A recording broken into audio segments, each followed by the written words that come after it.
Hi, welcome back to our channel. இன்னைக்கு நம்ம சேனல்ல என்ன பார்க்க போறோம்னா ஒரு ஸ்வீட் ரெசிபிங்க. கண்டிப்பா ஒரு வித்தியாசமான ஸ்வீட்டா தான் இருக்கும். அந்த ஸ்வீட் ரெசிபி பார்க்கிறதுக்கு முன்னாடி நம்ம சேனலை இதுவரைக்கும் சப்ஸ்கிரைப் பண்ணலனா கண்டிப்பா சப்ஸ்கிரைப் பண்ணிக்கோங்க. கூடவே பெல் ஐகானையும் கிளிக் பண்ணிக்கோங்க. அப்பதான் நான் போடுற வீடியோஸ் உங்களுக்கு நோட்டிஃபிகேஷன்ஸா வரும். சோ வாங்க வீடியோக்குள்ள போலாம். இந்த ஸ்வீட் செய்ய ரெண்டு இன்கிரிடியன்ட்ஸ் தான் தேவைப்படும். அந்த ஃபர்ஸ்ட் இன்கிரிடியன்ட் என்னன்னு பார்த்தீங்கன்னா பாப்பி சீட்ஸ். இந்த பாப்பி சீட்ஸை கசகசாவை 1 நைட் ஃபுல்லாக நல்லா ஊற வச்சுருங்க.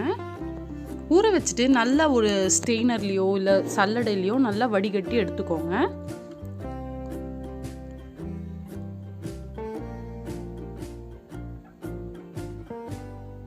இப்போ இந்த கசகசை நம்ம மிக்சியில் போட்டோ இல்லை கிரைண்டரில் போட்டோ நல்லா மைய அரைச்சிக்கலாம். இப்போ நான் வந்து கிரைண்டரில் போட்டு நல்ல பேஸ்ட்டு மாதிரி நல்ல ஒரு சாஃப்டான பேஸ்ட்டில் நான் எடுத்துக்க போகிறேன்.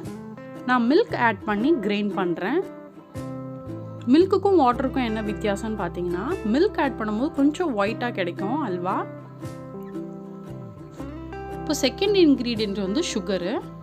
இப்போ பாருங்கள், நம்ம கிரைண்டரில் போட்டு நல்லா மைய அரைச்சி எடுத்தாச்சு. கூடவே சுகரையும் ஆட் பண்ணியாச்சு. ஆட் பண்ணி நல்லா மிக்ஸ் பண்ணி விடுங்க.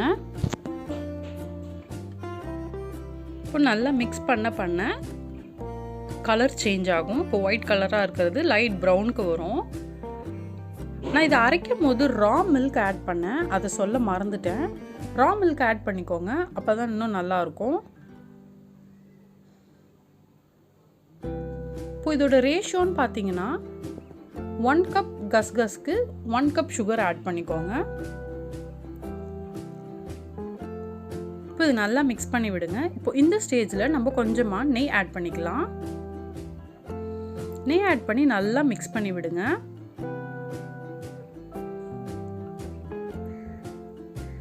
கண்டிப்பாக உங்கள் வீட்டில் ஏதோ ஒரு ஃபங்க்ஷன் இல்லை ஃபெஸ்டிவல்ஸ் வருது அப்படின்னா இந்த மாதிரி ரெசிபிஸ் ட்ரை பண்ணி பாருங்கள்.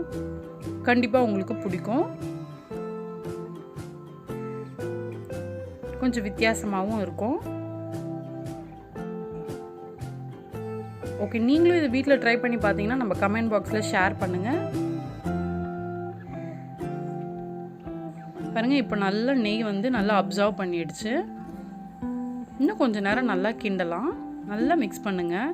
அடி பிடிக்காமல் பார்த்துக்கோங்க.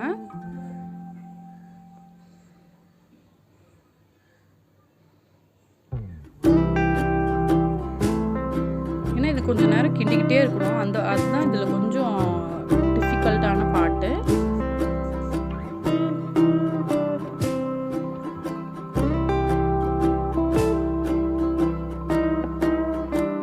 உங்களுக்கு நெய் வேணும்னா ஆட் பண்ணிக்கலாம்.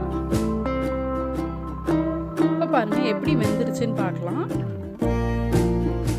கொஞ்சமாக கையில் எடுத்து ஒட்டாமல் வந்திருக்கான்னு பாருங்க. அப்படி ஒட்டலைன்னா அல்வா ரெடி ஆயாச்சு. ஸோ இப்போ ஒட்டாமல் வந்திருக்கு. இப்போ இந்த அல்வா ரெடி ஆயாச்சு. உங்களுக்கு இந்த ரெசிபி பிடிச்சிருந்தா லைக் பண்ணுங்கள் அண்ட் மறக்காமல் சேனலை சப்ஸ்கிரைப் பண்ணிக்கோங்க. தேங்க்யூ.